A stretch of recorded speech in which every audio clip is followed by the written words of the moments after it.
model 10 ਸਾਰੀ ਰੰਗੀ ਵਿਕਦਾ ਹੀ ਲੱਭਦੀ ਐਨੇ ਦੀ ਗੱਡੀ ਤੇ 20 XR ਹੈ ਅਜੇ ਤੱਕ ਕਮ ਅਜ਼ ਕਮ ਇੱਥੇ ਯਾਰ ਕਿੰਨਾ ਕਰਿਆ ਕਰੋ ਅਗਲੇ ਬੰਦੇ ਨੂੰ ਮਾਰ ਛੱਡਣਾ ਹੁੰਦਾ ਰੇਟ ਜਾਇਜ਼ ਲਾਇਆ ਕਰੋ ਯਾਰਾ ਮਾਡਲ ਯਾਰ ਕੀ ਹੋ ਗਿਆ ਜੀ ਹਾਂ 6.5 ਲੱਖ ਰੁਪਇਆ ਇਹ ਵੀ ਨਾ ਕਰਿਆ ਕਰੋ ਯਾਰ ਜੀ ਹਾਂ 6.5 ਲੱਖ ਉੱਤੇ ਬੋਲੋ ਬਜਰਾ ਜੀ ਬੋਲੋ 6.5 ਲੱਖ ਉੱਤੇ ਬੋਲੋ ਬਜਰਾ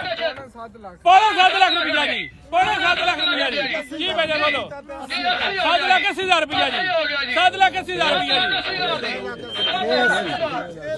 ਜੀ ਸੌਰੀ 6 ਲੱਖ 80,000 ਮੈਂ ਥੋੜਾ ਜਿਹਾ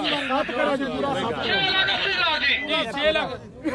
7 ਲੱਖ ਦੀ ਪੂਰਾ ਦਿਓ ਬਿਆਨ ਗੱਡੀ ਦੇ ਪੈਸੇ ਹੁਣ ਪੂਰੇ ਹੋ ਗਏ ਭਾਈ ਹੁਣ ਗੱਡੀ ਦੇਣੀ ਚਾਹੀਦੀ ਬਜ਼ੁਰਗ ਹੋ ਗਏ ਲੈ ਹੁਣ ਮੈਂ ਦੇ ਰਵੋ ਸੁਣੋ ਨਾ ਇਸ ਵੇਲੇ ਗੱਡੀ ਦਾ ਰੇਟ ਸਹੀ ਹੋਵੇ ਇੰਜ ਗੱਡੀਆਂ ਵਿਕਦੀਆਂ ਬੰਦਾ ਬੋਲ ਕੇ ਰਾਜ਼ੀ ਕੋਈ ਨਹੀਂ ਇਹ ਲਓ ਜੀ ਬਿਆਨਾ